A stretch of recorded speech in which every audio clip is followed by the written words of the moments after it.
Après ce témoignage mystique, vous n'allez plus jamais oser regarder les gens qui se mettent nus dans les carrefours. Famille, le dehors est miné.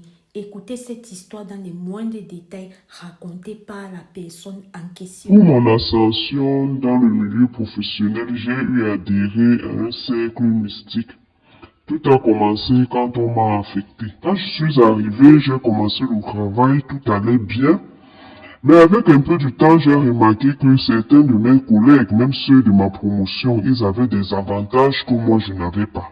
Et certains parmi eux-mêmes commettaient des erreurs, mais ils n'avaient pas d'avertissement ni demande d'explication.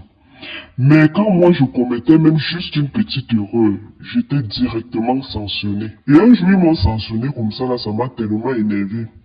J'ai pris quelques jours de permission, j'ai voyagé, je suis allé dans notre ministère, j'ai rencontré notre DAF. Je lui ai expliqué ce que je vivais avec notre sous-directeur. Et elle m'a donné un rendez-vous, elle m'a dit viens, nous allons parler. C'est toi qui veux rester à cette place-là. Les autres viennent derrière toi, ils évoluent, mais toi tu es toujours sur place. Je suis allé à ce rendez-vous-là. Elle m'a dit que ça tombait bien parce que bientôt il y aura un mouvement du personnel. Qu'elle verra mon cas et que je continue à travailler comme si de rien n'était. Je suis rentré, j'ai continué à travailler. Quelque temps après, il y a eu mouvement du personnel, comme elle m'avait dit, et j'ai eu une promotion. Et après les installations, je suis monté la voir pour lui dire merci avec une enveloppe. Elle m'a demandé de garder l'enveloppe, que nous devons d'abord causer. Elle m'a demandé si j'étais content de mon nouveau poste. J'ai dit oui. Elle m'a donc proposé si je pouvais faire partie de leur cercle. J'ai accepté. J'ai accepté. Et le jour de la présentation, tout s'est bien passé. Et j'ai commencé à assister aux réunions. Ils ne m'avaient pas donné de conditions jusqu'à ce que j'ai obtenu ma deuxième promotion. J'assistais toujours aux réunions des membres jusqu'au moment où j'ai voulu obtenir ma troisième promotion.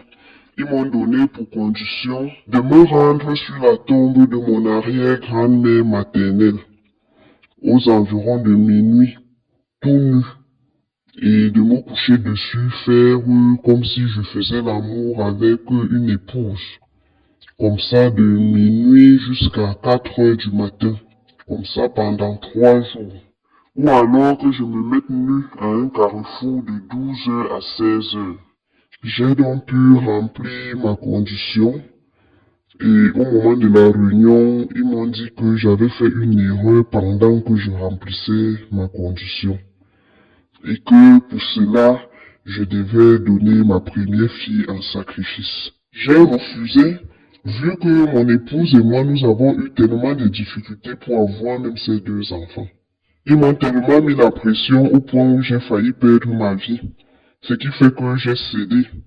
J'ai donc sacrifié ma première fille, ma fille aînée, et quelque temps après, j'ai eu ma troisième promotion. Et ça me fait très mal de voir mon épouse toujours triste. Et un moment de peur qu'il ne me donne encore pour condition de sacrifier soit mon épouse ou alors ma dernière fille, j'ai été obligé de les amener eux aussi dans ce cercle-là. Et ça n'a pas été facile pour moi d'expliquer tout cela à mon épouse, vu qu'au décès de notre première fille, elle me soupçonnait déjà. Elle soupçonnait déjà mon ascension dans le milieu professionnel et la perte de notre fille. Je l'ai expliqué que le fait qu'elle et l'enfant m'ont rejoint dans ce cercle-là éviterait que je puisse les sacrifier, vu que eux et moi, nous serons dans le même cercle et que même s'il arrivait qu'on me donne une condition, que je n'ai plus la possibilité, ou alors que les membres n'aient pas la possibilité de me demander de les sacrifier, vu que eux et moi nous serons dans le même cercle. Et certains aussi parmi nous même sont avec leur épouse. Donc c'est vrai que je n'aurais pas dû l'introduire, mais je me suis senti obligé de le faire pour essayer à ma manière de les protéger. Et elle, quand même, du côté professionnel, ça va, elle avance. Et notre enfant, vu qu'elle est très jeune, Elle est juste là comme membre du club. Sans vous mentir, madame, si c'était à refaire, je ne le referais pas. Parce que les faits que nous avons perdu notre fille, je n'avais pas imaginé. Ça nous a tellement rendu tristes. Jusqu'aujourd'hui, nous continuons à être tristes. Malgré que nous ayons ces postes, nous aurions ces possibilités, nous ne sommes pas aussi à l'aise que ça. Il y a des moments que quand nous plongeons dans des souvenirs, nous allons mal. Et c'est pourquoi j'ai tenu à vous faire ce témoignage pour que ça puisse édifier beaucoup de nos jeunes. Vous avez écouté l'histoire, vous avez écouté ce qui se passe. Vous allez vous retrouver dans un bureau, vous n'avancez pas. Il y a d'autres qui, à côté de cela, ils avancent. Ils prennent les promotions tout le temps. Tu es toujours là. Les promotions qui sont venues même 10 ans après toi te trouvent. D'autres passent, ils te laissent. Tu vas te dire que peut-être c'est ton chef qui ne t'aime pas. Peut-être, sans savoir que c'est le genre-ci. Que pour aller de promotion en promotion, il faut tremper. Que pour aller de promotion en promotion, il faut être avec eux.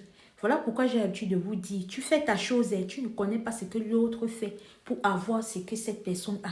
Contente-toi de ce que tu fais. Tu restes à ce niveau-là. Au moins, si tu sais ce que tu fais et tu dors en paix. Eux là, tu ne sais pas ce qu'ils font. Il y a une histoire mystique qui est en train d'arriver là. Tellement les détails de cette histoire. Vous allez encore confirmer que quand on vous dit que le deuil est miné là, c'est que ceux qui ont vécu ça là savent que c'est miné. C'est d'abord de ça qu'il s'agit. Ici Alicia Lotus, on se dit à très bientôt pour une prochaine vidéo. Je te donne mon bonjour, mon bonsoir en fonction de ton fuseau horaire. N'oublie pas d'être prudent, de prier sans cesse parce que le dehors est miné. Au revoir.